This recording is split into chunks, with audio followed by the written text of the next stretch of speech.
ચોટીલા તાલુકા પંચાયતના પ્રમુખ તરીકે નાથાભાઈ સંધાણી જાહેર. ચોટીલા તાલુકા પંચાયતમાં પ્રમુખ નાથાભાઈ સંધાણી, ઉપપ્રમુખ તરીકે જયસુખભાઈ રાજપરા, કારોબારી ચેરમેન તરીકે બલવીરભાઈ ખાચર, શાસક પક્ષના નેતા ગીતાબેન ધોરાડિયા અને દંડક તરીકે દિલીપભાઈ ગણદિયાને જાહેર કરવામાં આવ્યા છે.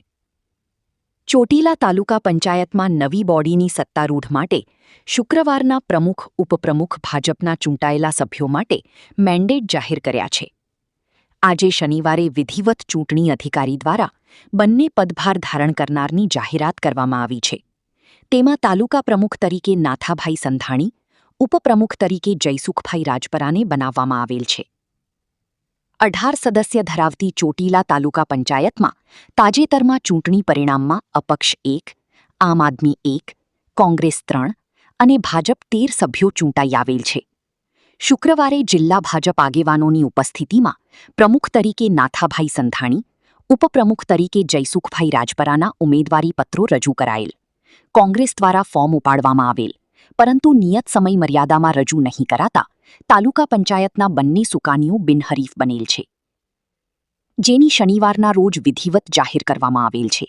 તેમજ કારોબારી ચેરમેન તરીકે ચોટીલાના રાજવી પરિવારના બલવીરભાઈ ખાચર અને શાસક પક્ષના નેતા રીટાબેન ધોરાડિયા અને દંડક તરીકે દિલીપભાઈ ગણદિયાની વરણી કરવામાં આવેલ છે.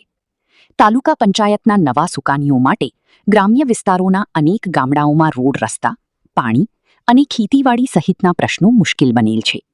તે પ્રશ્નોને પ્રાથમિકતા આપી વહેલી તકે ઉકેલ લાવવામાં આવશે અને વિકાસ કામોની અંતરિયાળા ગ્રામોના વિસ્તારોમાં પહોંચે તેવા પ્રયત્નો હાથ ધરીશું. બ્યુરો રિપોર્ટ, સમય 24 ન્યૂઝ, ચોટીલા.